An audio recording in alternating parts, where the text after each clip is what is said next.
Hello, this is Robert Gillespie signing in for Mr. Awadala's Bio 165 online. Today we are dissecting an eye, a bovine eye to be exact. So far I cut it up ahead of time, just one major slice down the center. I wanted to get the lens out in one piece. I actually heard at one point that if you drop the lens into some water, the lens will disappear. So when it's aqueous, it will be clear for the cow to be able to see through. So we'll pull the lens out, see if I can do it with my fingers only. So we can do that at some point later. The stuff seeping out, the jelly. As you can see, the jelly, there's the lens. Jelly stuff is the vitreous humor. It is right behind the lens, as you can see. Let's give it another cut. We'll be opening up the cornea.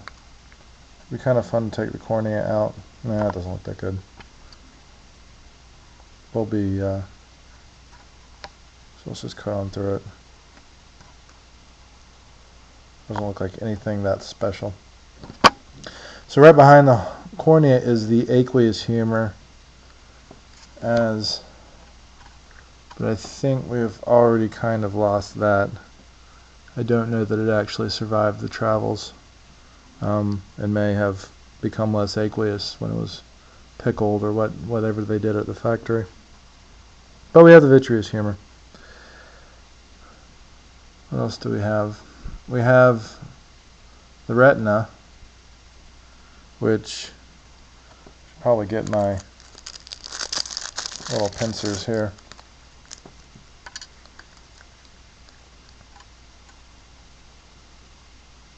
Which is very easy to tear, apparently. As you can see, here's the retina.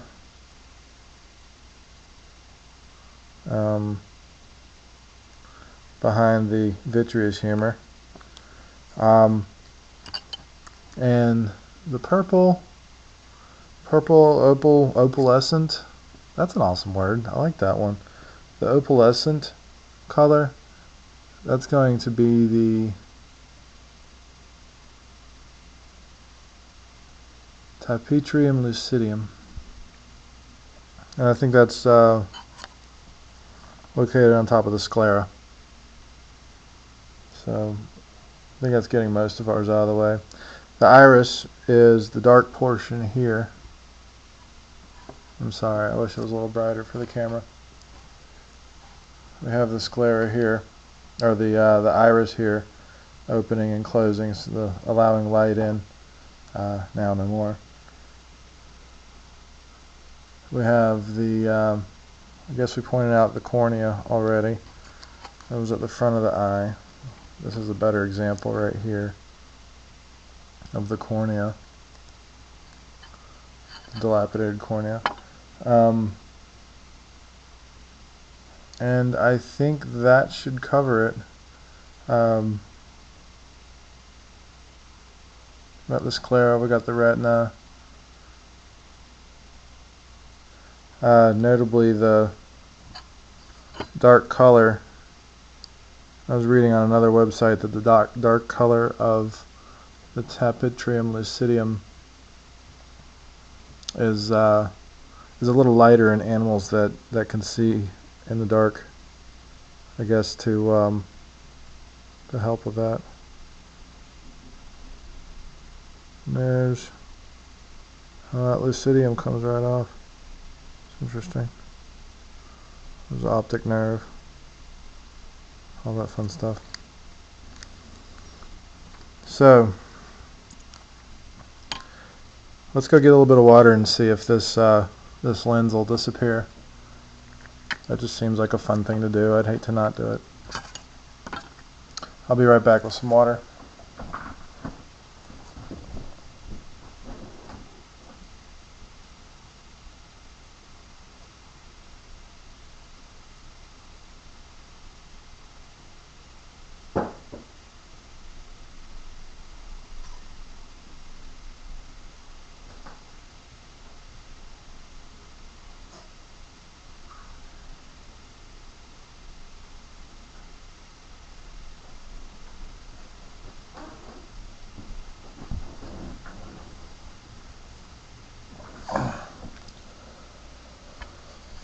Alright, let's test this theory, shall we?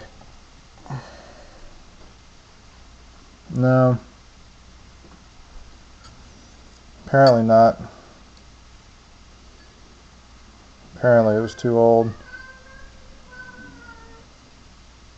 Perhaps on a newer one we'd get a better effect. Although, if it was brand new and not pickled, I could definitely see it perhaps disappearing. Oh, that's a shame. Such is life. Alright, Mr. Awadala. I guess I'll be moving on to the brain now. Thank you for your patience.